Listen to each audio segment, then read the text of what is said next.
Hello out there, and thanks for joining us on Public Conscience.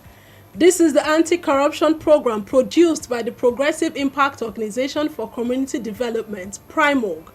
PRIMOG is a civil society group with a mandate to promote good governance, participation, and accountability in Nigeria.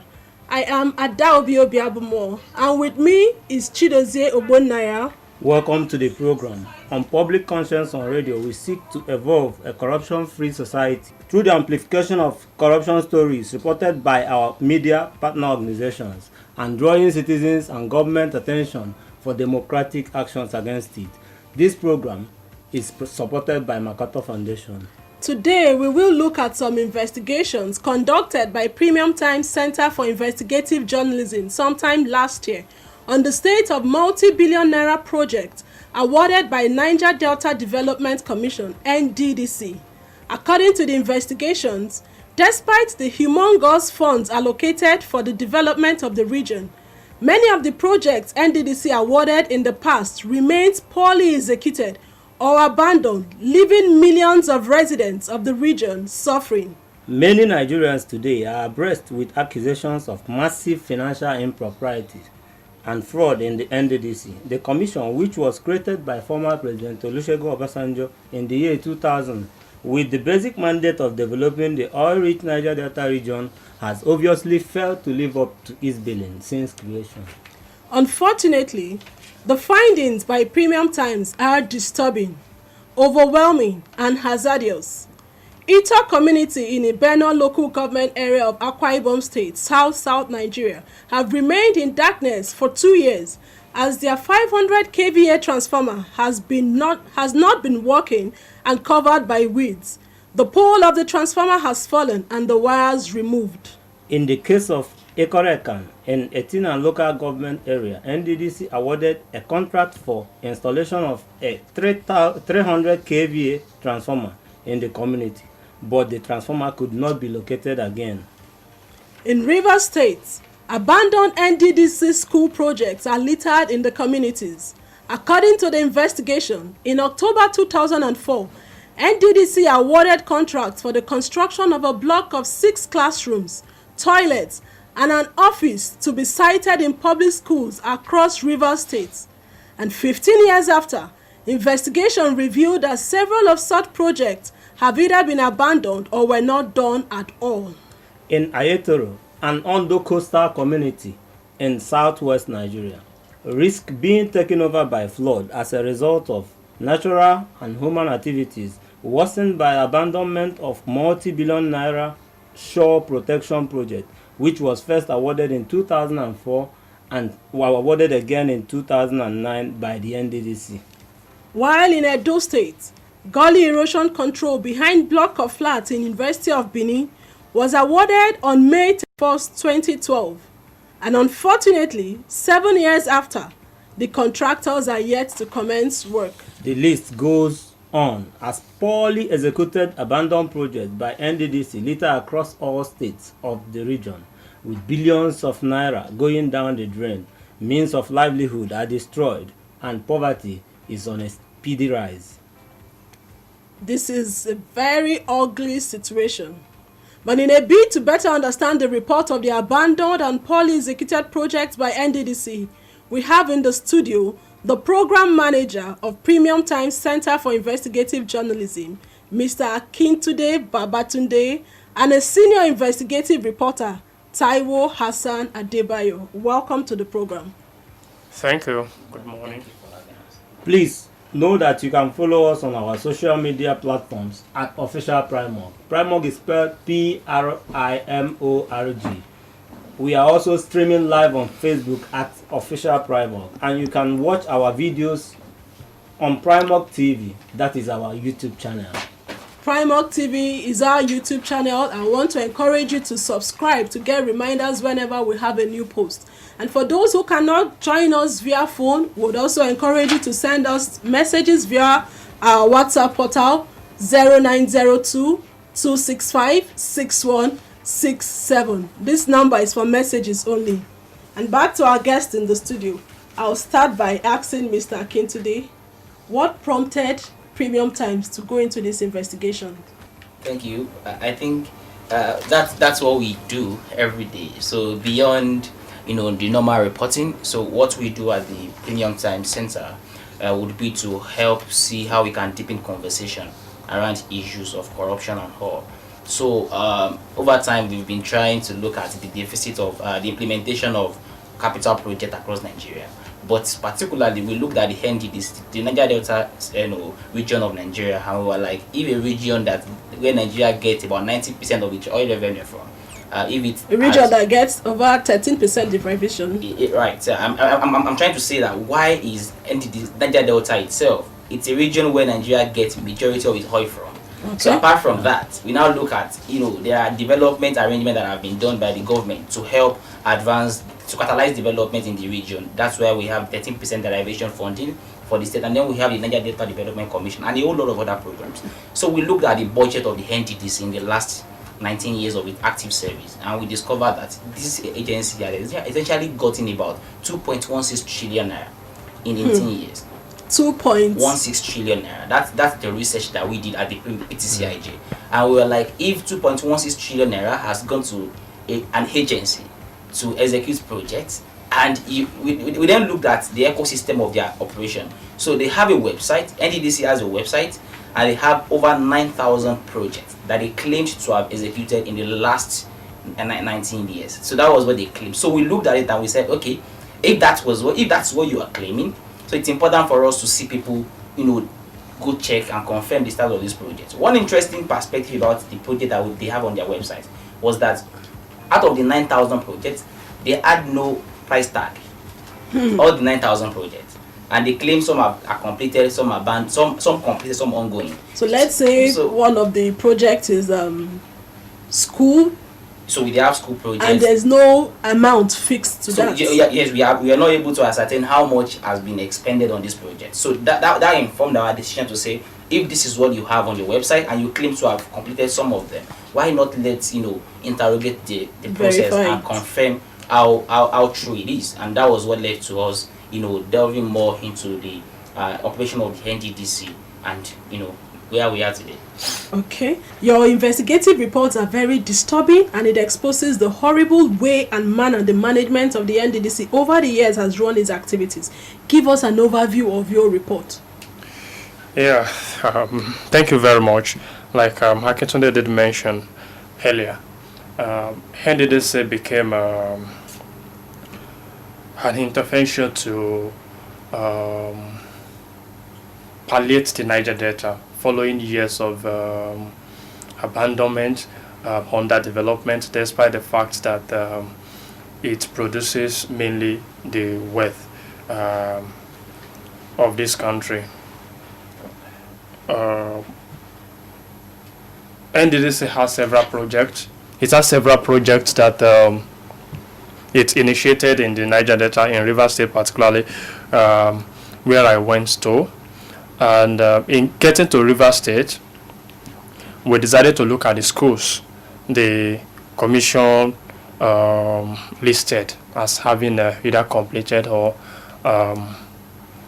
ongoing, because you would see that the capacity of the state government schools are coming lower than the need, that is the pupils going to those schools. Therefore, there is need for a kind of intervention from an external body, in this case NDDC. So we went to the field, and what we found is that in some cases there are no projects at all on the ground. In fact, the community people would not even know that there's any such project. They are not aware that there's any project in their communities. And that suggests a lot of things. One, there is no participation.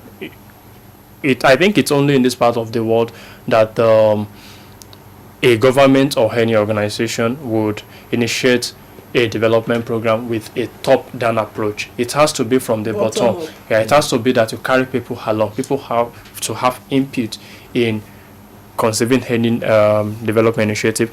You have situation where the project is abandoned, that is, there is a physical structure you can see, but some cases now turned to dump site. And in one or two cases you have only completed projects and which serves good purpose. And what that tells you is that in other schools where you have pupils without classes, if NDDC had completed their project there, that kind of situation would have not been there. Like in Bundu, for instance, inside Port Harcourt, or Wipa, for instance, you have pupils who do not have classes. So if NDDC had completed their project, that kind of situation would not have been there. I'm very delighted that you went down to the scene of this abandoned projects. You were on field. So how messy are things? The things you saw, what's the level of mess in that region? It's actually inexpressible. Words are not enough. Aside being an investigative journalist, I'm a development enthusiast. The Niger Delta, the resources from Niger Delta underpin the growth of this country. But what implication does that growth have for development on the ground? Is there a link between the resources of the region and the development you have on the ground in terms of human capital enhancement services, say healthcare, education, physical infrastructure? There is a disconnect, So it's extremely messy, and it has become worse by activity of people who are entrusted with a role to ameliorate the situation, but they've turned it to a kind of criminal money making enterprise. It's extremely messy. You can't just begin to talk about it. For a context, for instance, according to UNDP, about 60 to 70% of Niger Delta people depend on the natural capital, that is the environment, for survival as farmers or fishermen. But what has happened to the Niger Delta environment following oil industry activity? What has happened? Many of these people are not able to farm, they are not able to fish. It means that you are having a kind of dislodging people, socioeconomically. Yeah. Then things that should ordinarily, relieve them and take them out of poverty long term, like education, It's not there. It's not there. And so what you have is a kind of endless cycle, something that doesn't stop, because it is when you have, it is if you are poor, for instance, and maybe once children are able to get education or some economic skill, that means you have a hope of leaving that shackle of poverty one day. But if these children, you can't farm, you can't fish, no education, no economic skill, it continues. And then are you wondering why you have criminality, militancy and all that in the Niger Delta? It's extremely messy, extremely messy. The situation in Niger Delta can be tied to the criminality we are talking about. Of course, there is a link between the socioeconomic environment and crime and violence. That is why the more developed a country is, the more peaceful it is. It's just a commonsensical thing. In Nigeria today, more widely, you see people who are ready to take up arms against the state. Why? There is no kind of psychological loyalty to the state, because they don't feel that the state has done anything for them. I want to go to Kano, for instance. Now I'm able to step on the train in 1-2 hours. I'm in Kano, safe. Nobody harasses me. No fear of kidnapping. I want to get education. I get good education. Why would I not be loyal to my state? Why would anybody ask me that? Let us go and bomb pipeline, and I will go when I know that the resources from the pipeline will serve my interest. Okay, so the money that has been pumped into Niger Delta is not commensurate with the projects on ground. Of course, it's clear. It's clear. Akintunde just mentioned some humongous amounts now. Akintunde said 2.6 trillion naira. 2.16 trillion naira or something over some years. Then what do you have in the Niger Delta? Has poverty reduced? Are education standards increasing? Okay, you've painted a picture of the situation in Port Harcourt. Akintunde, I want you to say more on the project. He told us about Port Harcourt. I know you also went to Edo, you went to Akwa Ibom. Could you please throw more light on what the situation there is like? Okay, I think across board, the situation is same. And I want to look at the Human Development Index of the Niger Delta. Even since 2001 that the NDDC has been has been operating, you will discover that Human Capital Index has actually been on the negative, except Bielsa. And we can't even say Bielsa that has a little bit of hope as per HDI. We can't say Bielsa implementation of projects in Bielsa as per NDDC is also really in a very bad state. And let me give clear example in Ondo State. In Ondo State, there is a shore protection project that NDDC awarded years ago, and they've awarded that project in the first time to a contractor that had no expertise as per implementing the shore protection project.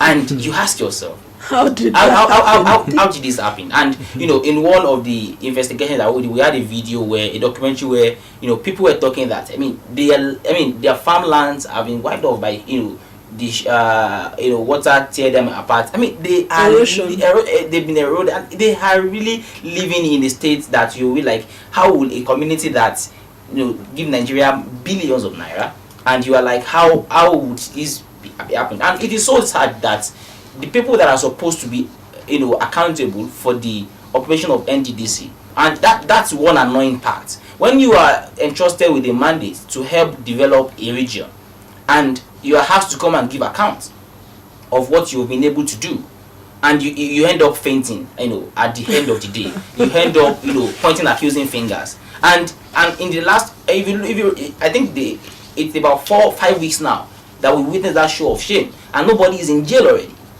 And you ask yourself, that means there is no consequence. And when there is no consequence, what that happens will be that in the next 20 years we will still be back to talking about this same issue. Impunity. Because in 19 years of active engagement, NDDC gets funding from about 5 sources. So they get 3% from oil companies operating in the Niger Delta. In the region. And that's statutory. You must, as you make money from Niger Delta, you have to remit 3% of your income to the NDDC. Then there is a federal government statutory allocation that goes to NDDC. That NDDC will just get it. And apart from that, NDDC also gets funding from other sources, like stamp duties, like subsidy. So a whole lot, and you will discover that even NDDC has gone to the extent of abandoning mortuary. So you are not only doing the service to people that are living, you are also doing it to the dead also. And ask yourself that if this is the reality in the Niger Delta and nobody is in jail already. Years ago, you will remember there was one of the top NDDC folks that actually paid millions of naira just so he would not die to a pastor, and to a clear, and you are like, so that's the extent at which they do whatever they like at the NDDC. In Delta State, they have about 9-10 water projects that they said completed. When we deployed people to go check, we discovered that 5 of those projects are not even existing. And on record, it's on their website that it has been completed. And about 7 of those projects are abandoned. And one funny thing was that contractors that were supposed to execute the project, when we tracked their offices, we discovered that the office is housed by a boutique. So a contractor that was supposed to implement... Let's go back. When you tracked the offices of the contractor that were supposed to implement this project, okay, when we got there, we met a boutique, not a company. A boutique? Yeah, not a company. We also did a network analysis of companies that have executed projects for NDDC. We had a sample of 100 companies, and out of the 100 companies, we are only able to get details of 65 companies. Other 30 or 30 something companies, they have no record with CAC.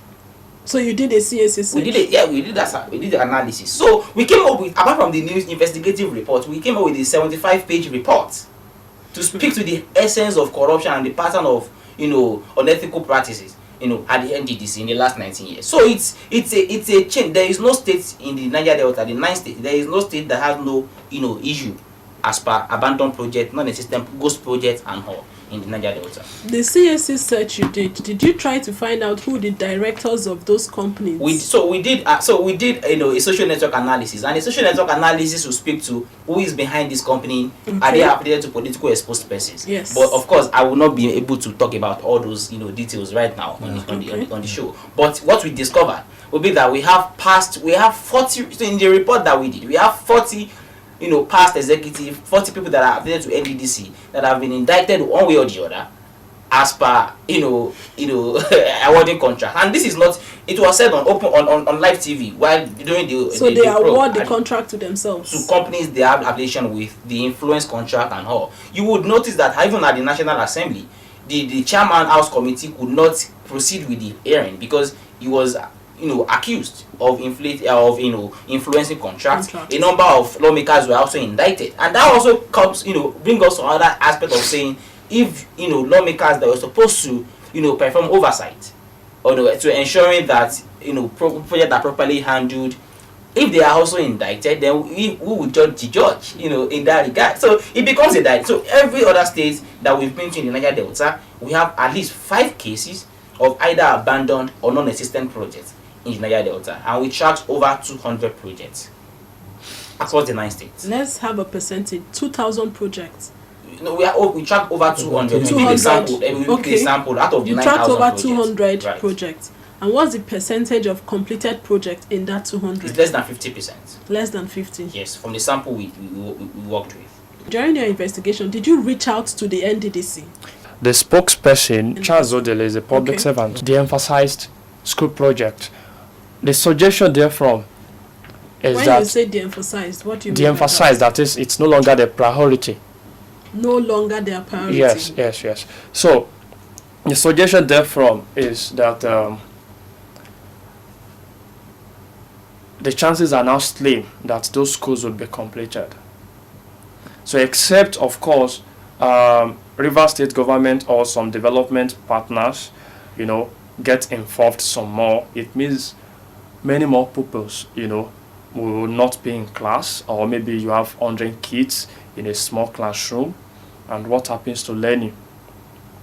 So in a particular school, Bundu in Port Harcourt, the problem the community faces now is that by the time another session resumes, the pupils coming in will not have class. Isn't that disturbing? Of course it is. They will not have class. And for the NDDC to say that they have de-emphasized, that the projects are no longer their priority, shouldn't they be concerned? I mean, I want to believe that monies were released. Yes, for of this course, project. because if money wasn't released, there is no way contractor will put something on the ground Exactly. in the first place. They also tag some of those projects as completed on their website. Yes, whereas in some cases they are not there. You have nothing on the ground at all. Like Owipa in Obiakpo local government Ranchoba, there is no single thing on the ground at all. In fact, the community people do not know that anything like that has happened. That there is any contract. The schools doesn't know. The community people do not know. I think we should begin to look at the drivers of this issue. I think that's the best way to address the problem. We have to look at the drivers of the problem. The context is actually that it's a system of patronage, a patron-clientele network, where public service is kind of converted to a money-making enterprise. You are a director in the ministry, you are a director in a commission. Once you are appointed, you find a friend, a relative who would go register a company, and in some cases, no any company is registered. Then you award contract in the person of this company's name. The money is taken out, then some returns are paid back to you. So what happens? The money that is meant for developmental project is diverted into private pockets.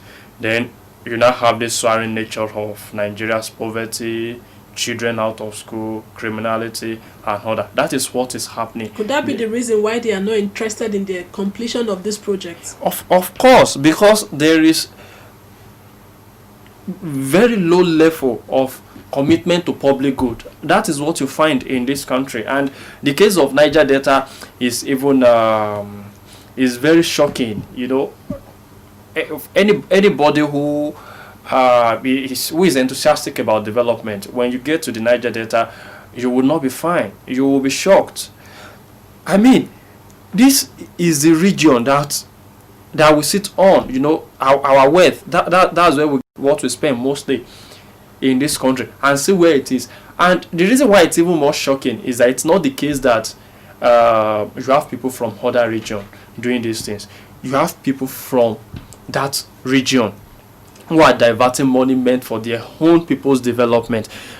And more shocking is the response from the public. Let me jump in there. Talk about enthusiasm and response from public.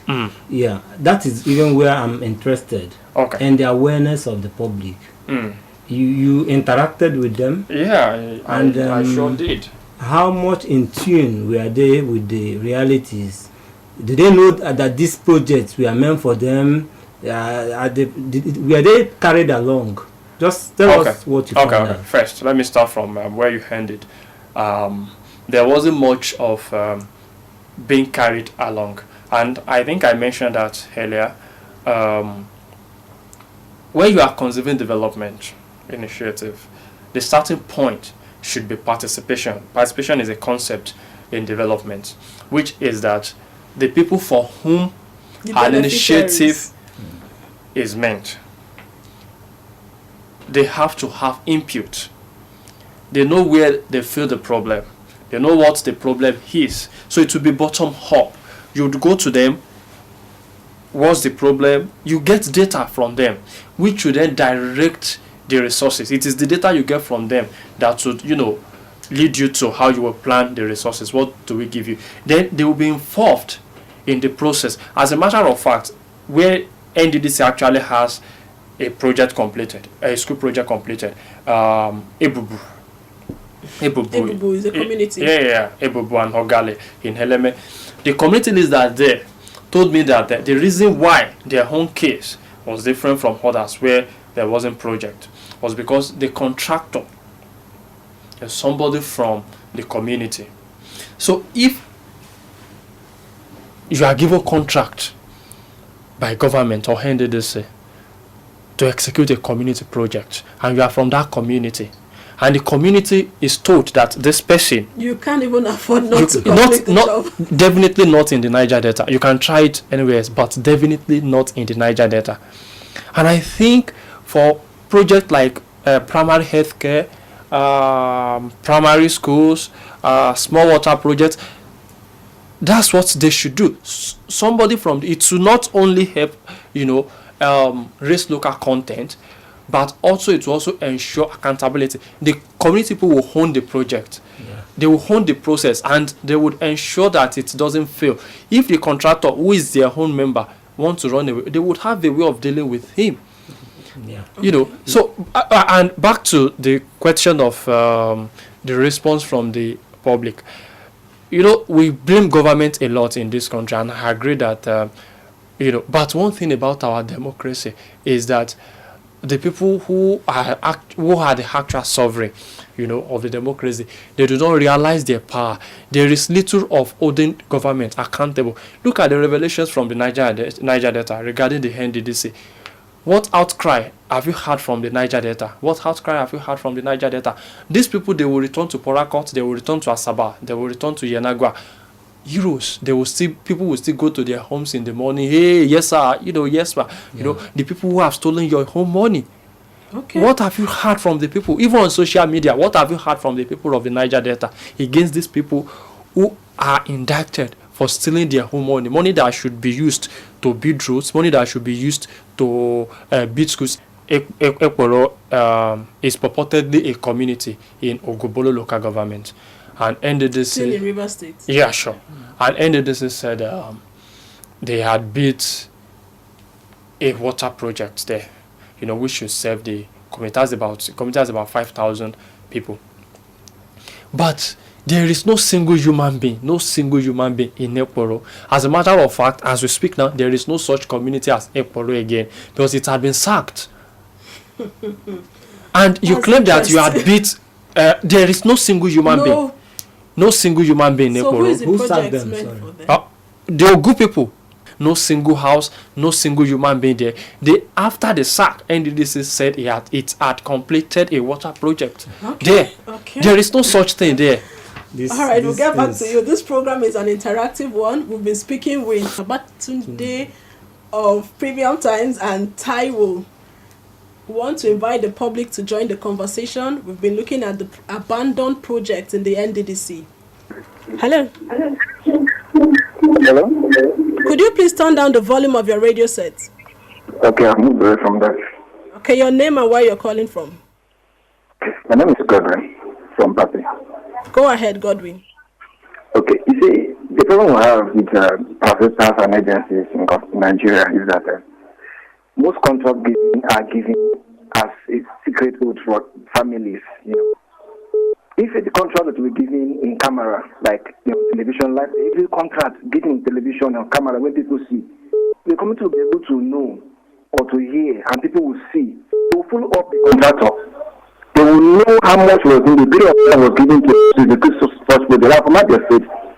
I know only have one single primary school built by an NDDC, but they went and wrote millions of naira, but it's just 3 classroom blocks. And the furnitures was just nothing to just write home about. But the way they put it for us, when we quoted millions of naira for 3 classroom blocks. So it's ignorance among the people, the community, whose communities that they don't have no aware that it's causing this thing. They should sign contracts on camera. Let's be using the national television station. Let's see this contract. They will follow up. Thank you so much there, Mr. Godwin. Mr. Godwin said that contractors should sign, or contracts should be awarded to contractors on camera so that we'll know who the contractors of this project are and how much released for that's talking about the community getting involved in projects. Yes, there should be more accountability. You cannot fight corruption without transparency, without accountability. Talking about abandoned school projects, were you able to get to the contractors? Not so. Many of the so-called contractors were not registered with CSA1. So you didn't meet anyone? Yeah. Hello? My name is Pedro Aguama. I'm calling from MacArthur. Let's hear you, Mr. Pedro. Okay, thank you so much. I want to comment on this NDDC contracts. The thing is that the people there, they are not mobilized enough to know their rights. Our senators there, Senator James Manager, have been awarded many contracts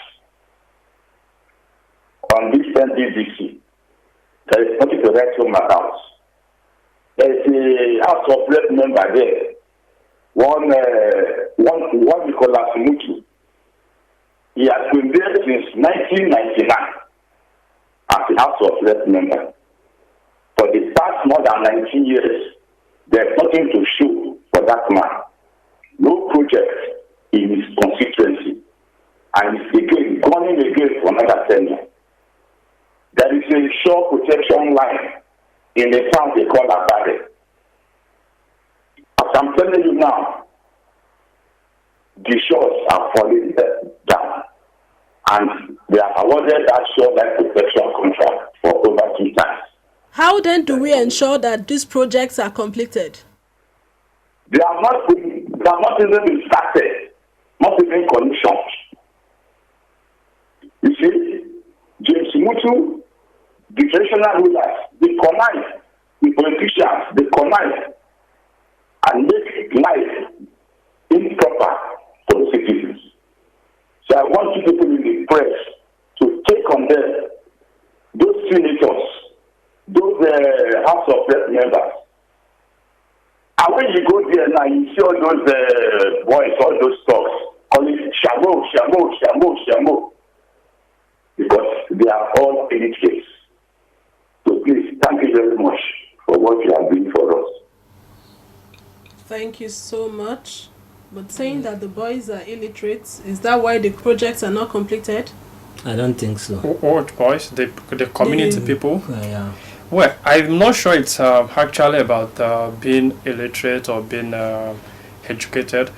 You have people of Niger Delta from these communities who are well educated, who are on social media. What response has come from them? And the people who got the contract, they are, most certainly educated. Why would you do that? So it's not about that. It's not about being educated or not.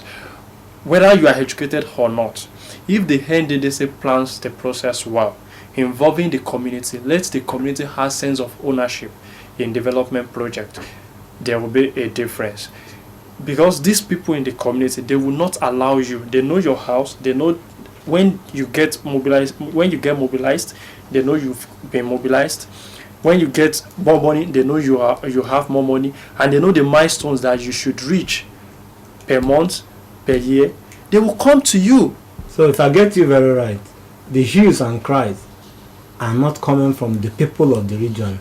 Of course, you are saying that they need to do more. Of course, they need to do more.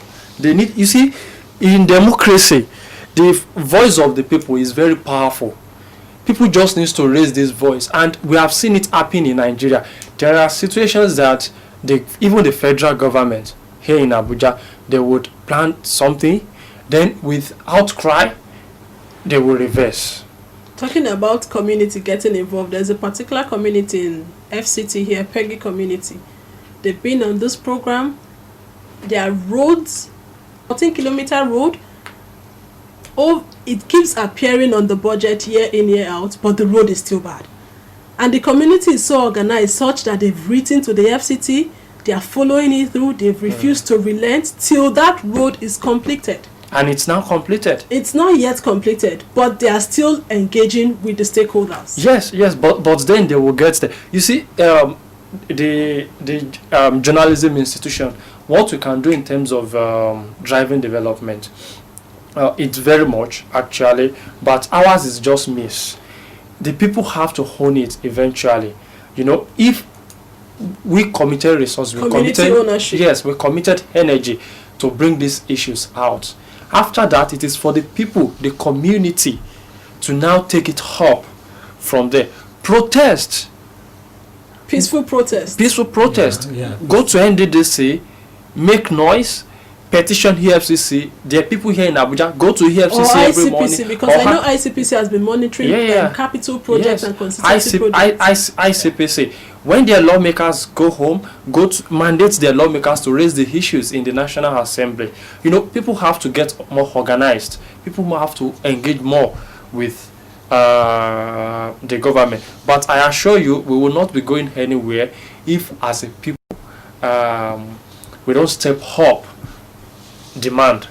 It doesn't work that way anywhere in the world. There is no part of, even in the advanced countries, there is nowhere in the world you just have people who will just sit down somewhere without demanding. It doesn't happen anywhere, because you are the one who wants this school, who wants this road. Your senator may not come home in a year. You are the one that is there. You are the one that needs this water. Seek him out. Yes. So people should raise, but you have this problem that the people who are even outside, what they are seeking is just an opportunity to get there, to do what the incumbent is doing. So it just keeps going on and on like that. So when you have that situation, people will know, because they will say, he is lucky today, tomorrow I will get there and take my own. But we can't continue. Continue like that, and I think that's why this conversation is very important. It has to continue. Mr. Akintunde, what's your advice for the NDDC one, and then for the people of Port Harcourt, Rivers State, or those in the Niger Delta region? So one major advice for NDDC would be, if NDDC think they have no capacity to perform oversight on contract they have awarded, they should get an independent third party to help. They can partner with NGOs. I mean, there was a particular, so we had a public presentation of findings last week, and Shewoning with the budget was saying that NDDC wanted to partner with them some years ago, and they used 1 year to do paperwork. They said one was countersigned and all. After that, they couldn't even eventually they couldn't get back on. So NDDC should not be the one. Should not be awarding contract on its own. There should be a clear procurement process. Instances where contracts are awarded without anybody knowing figures. I mean, there should be a dashboard that will speak to when you award contracts. We are saying it. When is the completion time? How much is this contract? Who is the contractor? Let's have that clear figure in the public space. There should be a template so that people get transparent. And the other thing is, citizens should also, citizens should also take ownership. Because this abandoned project, it started someday. When you notice that something is happening, even if you are not carried along in the procurement process, when you discover that a project is ongoing, go and meet them. What are you doing? What are you doing here? When are you supposed to complete it? There is no project that they will do without signage. Capture signage. You will see the days of the contractor. Go meet them. Go confirm if the office they are claiming that they come from, if it exists. Instances where we get, we can't find details of their companies on the CSC website. We discover that a company, they said they are involved in construction. You discover it's a motor spare parts. I mean, a whole lot of. So citizens ask questions and they discover that you are not genuine. I mean, you have no capacity to develop this project. Citizens should, like Oga said, citizens should ask questions. They should protest. They should send them away. If you discover that this company, has no, because in each community, no matter how bad, there will be at least one person that is, on social media. So more than one. I'm just saying worst case scenario. I just want capture pictures, video, post on social media, tag PTCIJ, tag Primark, so that we would ventilate your issue and then we'll get in the right person. Because when people during the last public hearing, the former coordinator of the former director of NDDC, Jenune, she said something. She made allegations that there are contracts that were awarded 55 times. My goodness. And we also discovered that in Bayers and in Ikun and in Bayelsa State, about electrification project was awarded 2-3 times. So a completed project being re-awarded the following year. And this happens because if citizens are seeing that this thing that you said you are paying for again, you have done it last year, why are you bringing it again? They ask questions. And one thing about government is, if some of the officials deliberately conduct unethical practice, but when they know that people are conscious, they are also careful as to the extent at which they want to dare in fingering project and then getting contract or racketeering. So citizens should be involved, and then NDDC should be more transparent in the way they execute contracts, in the way they award contracts and all. Citizens' involvement in this are prominent to changing whatever we are going to have in the NDDC.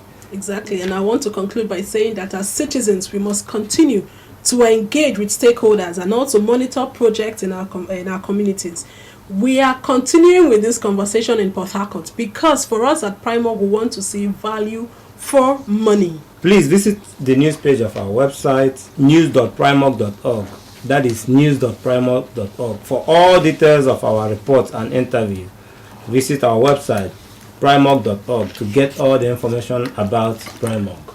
We appreciate those that called in and those that sent messages via our WhatsApp portal. We'll also appreciate Akintunde Babatunde and Adebayo Taiwo Hassan of Premium Time Center for Investigative Journalism. Thank you so much for joining us on the program. Thank you very much for having us. Public Conscience is supported by John T. and Catherine D. MacArthur Foundation, committed to building a more just, verdant, and peaceful world. To get more information about the foundation at its website, macfound.org.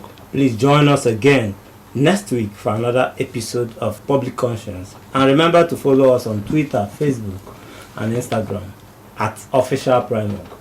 I am Chidozie Obunnaya. We want to encourage you to always follow us on our social media platforms at Official Primark and send us a message on 0902 265 6167 or info@primark.org. Many thanks for joining us on the program. I am Adaobi Obiabumo. Please stay safe.